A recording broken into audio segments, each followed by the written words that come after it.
Welcome back to the Fantasy Draft Room. Unfortunately, had to take a couple of days off here from the projection series, but I promise I'll try to double up on some days here in the future. So we will still try to be shooting for 32 teams in 32 days, just not one per day as I had scheduled it out before. But today we're jumping into the Minnesota Vikings and a team that obviously we have questions about with the new quarterback. Don't have historicals there, but we've seen even Sam Darnold come in last year and serve this offense very efficiently. So we're going to get into the JJ McCarthy lines. We'll see how those are kind of built, but we'll look at everything and we'll start off with our 3-year historicals as we do for every single team. And we're looking at the Minnesota Vikings. They do have 3 years now with Kevin O'Connell being at the head of this team and then Wes Phillips as the offensive coordinator. That pairing is staying together and we get to go into that for 2025. So looking at our big six stats for the Minnesota Vikings over the last 3-year average, they come in at 617 passing attempts, 418 rushes, 352 of those going to the running back, 86 targets to the running back, 353 wide receiver targets, and 147 tight end targets.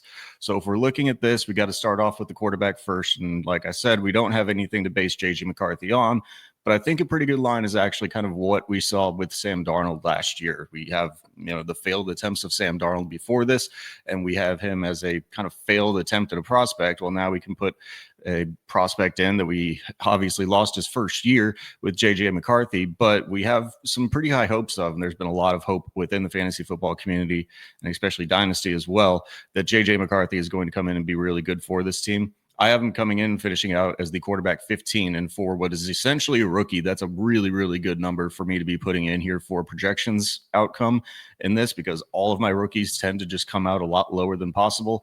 I even wanted to honestly lower him down a little bit, and I just couldn't find a way to do it. And this is a pretty low passing attempt number for the Minnesota Vikings, coming in here with 553 passing attempts for JJ McCarthy. Typically, your rookie quarterbacks just aren't going to have very high passing volume numbers. So 553 here is a little bit higher than I would like. But last year we had 548 with Sam Darnold. We had 631 the year before, 672 back in 2022. So this is an offense that wants to throw the ball a lot. Because this passing attempt number is lower, I do have the total number of plays dropping down quite a bit from what the Vikings have historically done. We could see even more out of this offense than where I currently have it projected. But on a median outcome, this is where I settled that for 553 passing attempts. Have his completion percentage coming in at 65.82%, resulting in 364 completions. Yards per attempt at 7.56 and yards per completion at 11.62. Gives him 4,228 passing yards for 28 touchdowns and 13 interceptions. The rushing game is pretty up in the air for me. How do they control him with coming off of the knee injury? We saw some rushing profile at Michigan as well.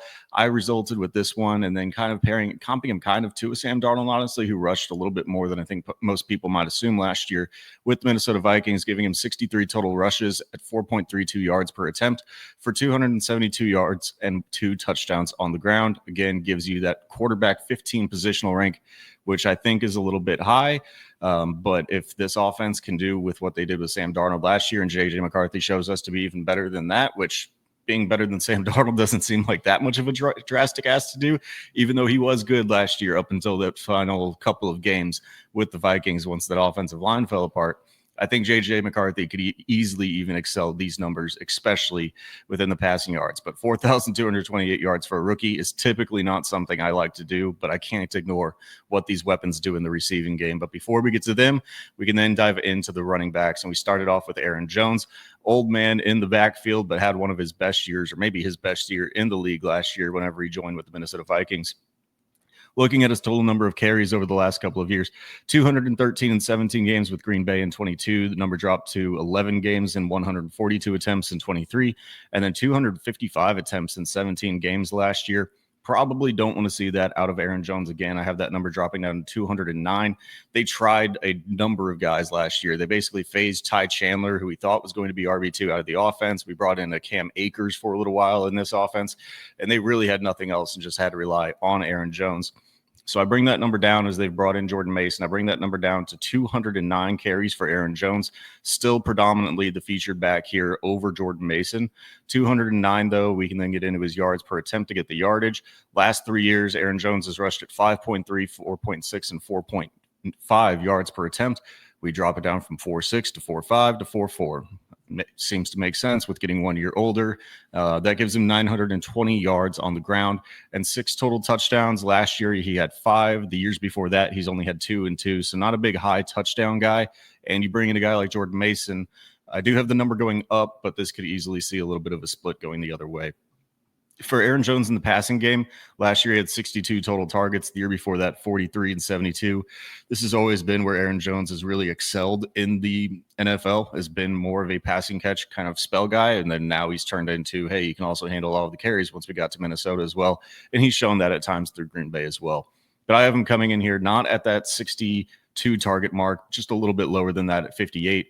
I'm not really scared about a Jordan Mason pass catching profile that we'll get into next, but 58 total targets at a 77.59 catch percentage.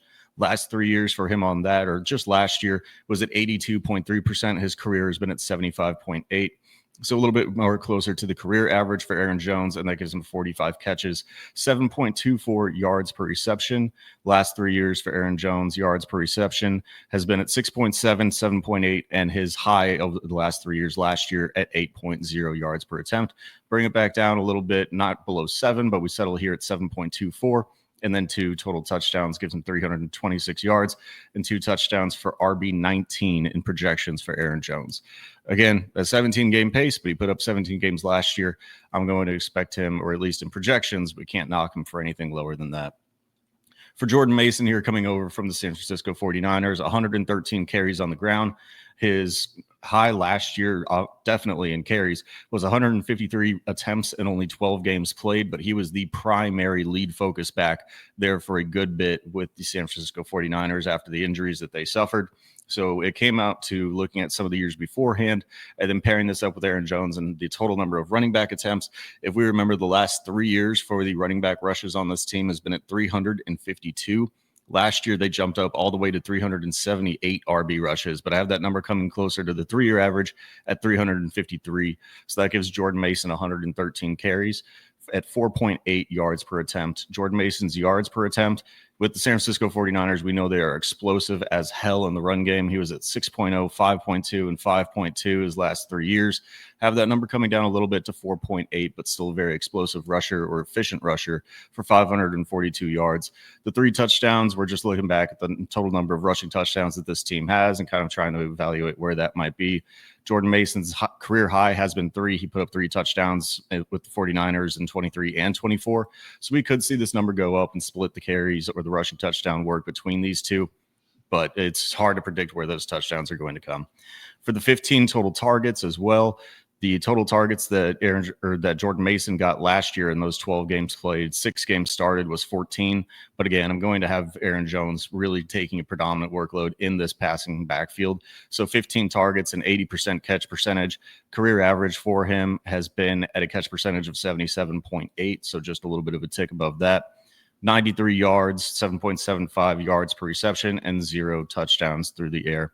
That yards per reception number, if we look at it, his career average is 8.7. But again, in one of the most explosive offenses, if not the most efficient offense in the league with the 49ers, we come out here and Jordan Mason at running back 50.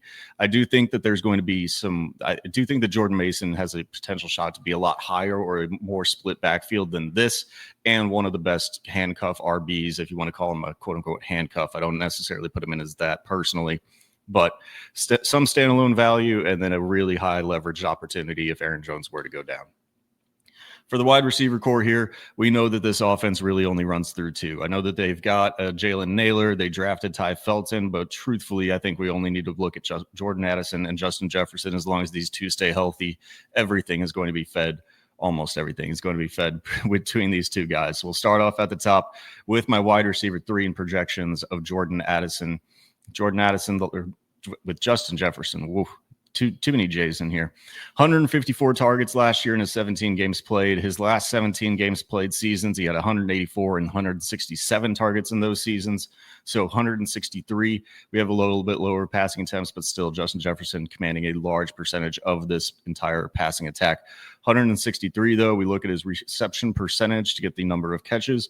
Justin Jefferson has been at a catch percentage of 69, 68, and 66.9% for a career average of 67.8.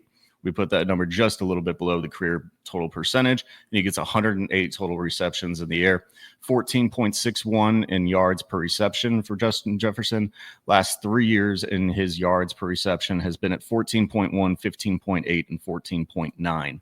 So we're looking at that number coming down just a little bit from last year. We gives him 1,578 yards through the air, and then the 10 total touchdowns. His total touchdown number has been at 8, 5, and 10 the last 3 years, but that, again, 2 years ago, whenever he only caught 5, that number was only in 10 games played. So we put him back at 17 game pace. I have him repeating from last year's number of 10 total touchdowns for wide receiver 3. For Jordan Addison, we got a big thing here. As we're looking, these are the season-long positional ranks. And so we're seeing that he's coming in at wide receiver 43, but we do have the DUI suspension, or what was it, a wet and reckless is currently apparently what they pled it down to. So the 3-game suspension I'm still projecting here, but I do think it'll either be a 2 or 3-game suspension. If we find out differently, I'll adjust differently.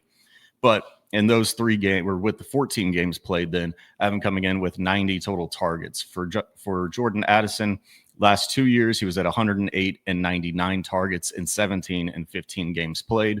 So the targets per game numbers come out pretty similarly, I believe, to that, to where if we reduce it down to a 14-game sample size or a 14-game projection pace, then we get to the 90 targets.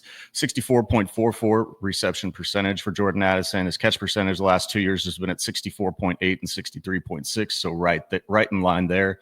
Gives him 58 total catches, 13.43 yards per reception. Those numbers have been at 13.0 and 13.9 the last 2 years. So we middle those two and we get 779 yards and 7 touchdowns through the air. The last 2 years, he's been at 10 and 9. Again, we take that number from a 17-game pace at around 10 touchdowns. We bring it down to a 14-game pace, lower that a little bit, and Jordan Addison, in 14 games played, comes out at total wide receiver for the course of the year, wide receiver 43. If you want to see where he is in like a points per game metric, you can go in and look at this sheet. If you want access to the sheet and you want to look at one of the other, I think it's in the rankings page here. If you want to go look at that, you can do so by clicking the link down below in the comments. Request access for it. It's completely free. Just go in there. Or if you want to build out your own projections, you think mine are wrong, you can make a copy of my entire sheet. All of these sheets will get transferred over, and then you can play around with the filters, whatever you want to do. But hopefully you all find some value in it. And if you want to take a look and poke around or change any numbers or anything and then see where it would come out, feel free to do that. Maybe if you want to jump up that JJ McCarthy line even further and make him a top 12 quarterback, you can certainly go ahead and do it. Those are all the ones that I'm going to talk about for the wide receiver room, though. Again, I have, just to round it out, I have Jalen Naylor and Ty Felton kind of splitting wide receiver 3 work, and then you just have ancillary targets. Rondale Moore, also a little bit interesting as a wide receiver 3 for this offense, coming out of the Atlanta Falcons last year where he didn't play a game as he tore his, I think, ACL in preseason, missed the entire year. So it's a little bit of an interesting for that wide receiver 3 battle. So I just kind of have them split as of current, but still Jalen Naylor taking the predominant of the targets, or the larger share of the targets between those 3. For the tight end, we know that we have, the blocking tight end, one of the best in the league, of Josh Oliver, who's going to get a couple of targets here and there, but it's really going to be run by TJ Hawkinson through the air, and a really, really good number for TJ Hawkinson for my projections, 123 targets and a total overall finish of tight end 3 for TJ Hawkinson. Very bullish on him for this year with JJ McCarthy. 123 targets, though. Let's get into the historical numbers. From a 68.29 catch percentage rate, his career average has been at 68%. Last year, whenever he was coming back off the injury, was at 66. The year before that, when he played 15 games, he was at 74.8%. So that number then comes in here at a 68.29 catch percentage, giving him the 84 total catches. And if you're wondering about that total targets pace, the big thing that's really driving a lot of where I think this is going to be for me, in his 2023 season, before he got hurt late in the season, he only played 15 games, but he had 127 targets that year. Now, that was whenever you also had Justin Jefferson missing some of the games, I believe. So that number does definitely go up. But a 15-game pace versus a 17-game pace, you put Justin Jefferson back in, I still think he can easily get to about that 120 total target number if we get a full 17 games out of TJ Hawkinson. 10.32 yards per reception his last 3 years, or let's just look at last year, coming back from the injury, was already jumping up to an 11.1. The year before that, before the injury, he was at a 10.1. So we put that a little bit closer to the 23 season. 10.32 yards per reception gives him 867 yards through the air and 6 touchdowns his last 3 years in that number. He didn't have one last year coming back off of injury, but he had 5 in 2023. And he's gone up to a total of 6 whenever he split time between the Lions and in 2022, whenever he split time between the Lions and the Vikings, whenever he got traded over midseason. So the 6 total touchdowns, maybe a little bit aggressive here. You can maybe put 1 or 2 more just to an ancillary target, or maybe to Justin Jefferson, Jordan Addison. If you wanted to get either of those 2 higher, you could easily do that as well. But that's going to result in everything for the Minnesota Vikings.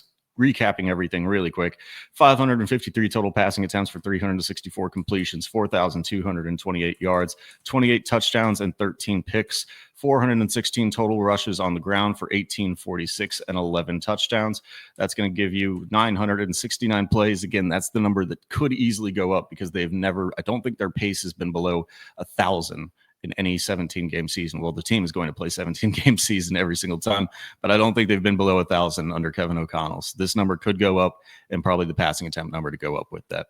39 total touchdowns for the offense as well. We'll round out the Minnesota Vikings. Thank you so much for tapping into the Fantasy Draft Room again. Sorry for the delay in this one coming out. Hope to recap and make up for it over the next couple of days. Put out a couple of videos a day, maybe, if I can pump out the content.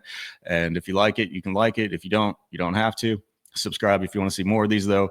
I'm for sure, no matter what, we'll get out every single team's projections going into before we get to the NFL season, and should be done within the first week or 2 of the NFL preseason games. And then also along with that, these are being updated live for every single piece of training camp news, like friggin' as low as Kenny McIntosh. Right before I went live here, just found out that he tore his ACL, or potentially it looks like, but all reports are confirming that he did that. So even something as though he is a RB3 for the Seahawks, Kenny McIntosh is being fixed and reported, and the stats are getting moved around as quickly as I can. So hope you enjoyed this one, and I will catch you on the next video, where I believe we are talking about the Chicago Bears to round out the NFC North. Thanks.